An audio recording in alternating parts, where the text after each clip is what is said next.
Hi friends, मैं बालकुंड पंड्या।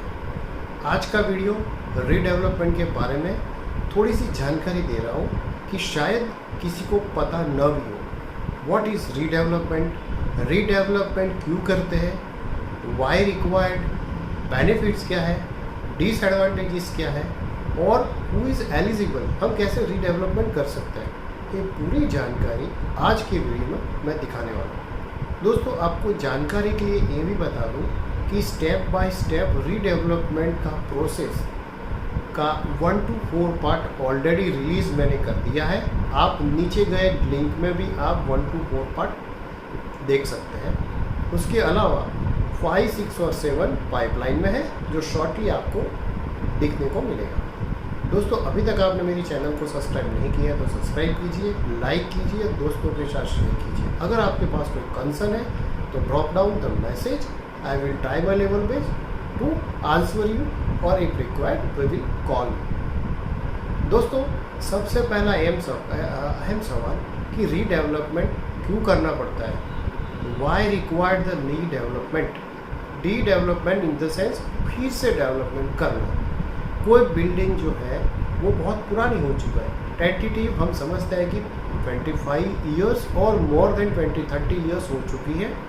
वो building का स्ट्रक्चर, आप जो स्ट्रक्चर, सिविल स्ट्रक्चर जो है वो बराबर नहीं है, एजिंग के हिसाब से ख़राब हो चुका है और जिसका रिपेयरिंग करना बियॉन्ड इकोनॉमिकल रिपेयर है। इन द सेंस कि अगर मैं रिपेयर करवाता हूँ तो उसका खर्चा बहुत ही आता है और उससे मेरा पर्पस सॉल्व नहीं होता है।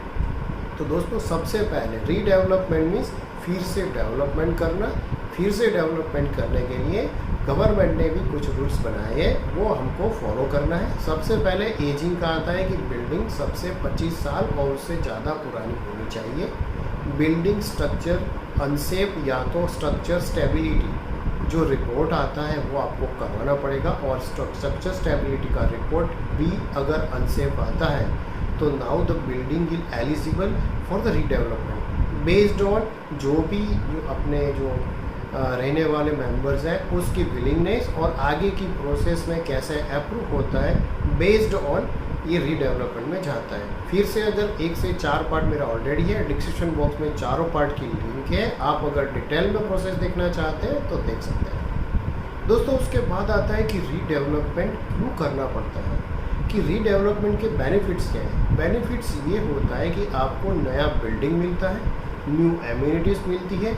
आपको अगर स्पेस ज़्यादा चाहिए तो बेस्ड ऑन रूल्स या तो जो डिसाइड किया उस हिसाब से आप ज़्यादा अमाउंट देके थोड़ा स्पेस भी ज़्यादा ले सकते हैं। ऑफ कोर्स उसके साथ कई बार क्या होता है कि आपको फ्लोर नेगोशिएशन करना पड़ता है। कई बार आपका ग्राउंड फ्लोर है लेकिन कुछ ऐसा कॉमर्शियल और रेजिडेंशियल कॉमन बनता है, तो शायद ग्राउंड बेस की जगह पे आपको फर्स्ट या सेकंड फ्लोर मिल सकता है। लेकिन दैट इज़ अच्छा है कि आपको ज़्यादा लाइट और ज़्यादा मीन्स विंड मिलेगा।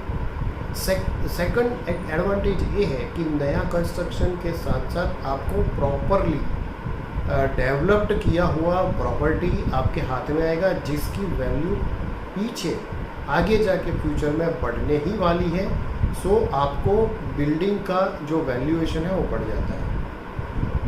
डिसएडवांटेजेस क्या है, सबसे पहले लोगों को लगता है कि नया घर मिल रहा है, 2 साल या 3 साल जब तक बिल्डिंग बनता है तब आपको रेंट मिलता है, everything okay, but there will be a hidden some disadvantages. कई लोगों को पुराने घर के साथ कुछ लगाव हो जाता है और लोग वो लगाव मीन्स आपकी जो मीन्स कुछ मेमोरीज है वो आपको वो बिल्डिंग के साथ, मकान के साथ, अपार्टमेंट के साथ चली जाती है। सेकंड, ये जो बिल्डिंग जो उसमें आपने कुछ फर्नीचर इंपॉर्टेंट बनाया है जो तोड़ नहीं सकते, रिमूव नहीं कर सकते, उसको आपको छोड़ के जाना पड़ेगा। कई बार क्या होता है कि आपने इनिशियल स्टेज में कुछ अच्छा सा या तो इसमें फर्नीचर को आपने बनाया और ऐसा है कि वो मूवेबल नहीं है, तो वो मूवेबल नहीं है, इम्पोर्टेंट है और आप कुछ निकाल नहीं सकते। तो हैफेज़र्ड मैनर में जब ये रीडेवलपमेंट वाले निकालेंगे तो उसमें से आपको कुछ नहीं मिलेगा, तो that is the biggest disadvantage. Otherwise सबसे ज़्यादा बेनिफिट्स ये है। उसके बाद हम आते हैं कि रीडेवलपमेंट करने से क्या सारी सोसाइटी मेंबर, सारे मेंबर्स क्या शामिल हो जाएंगे। अगर कई लोगों ने मना किया या तो कुछ परसेंटेज लोगों ने मना किया तो हम क्या करेंगे। हमारा बिल्डिंग ऐसे ही रहेगा? दोस्तों सेम सवाल आपको दूसरे टॉपिक में नेक्स्ट जल्दी से लेके आने वाला हूँ कि अगर कुछ मेंबर्स आपके सोसाइटी में बिलिंग नहीं होते हैं तो उसके लिए क्या करना चाहिए। सी यू सुन दोस्तों। आपको ये टॉपिक कैसा लगा आप ज़रूर से मुझे कमेंट करना, और ऐसे कोई कंसर्न है तो आप प्लीज़ मैसेज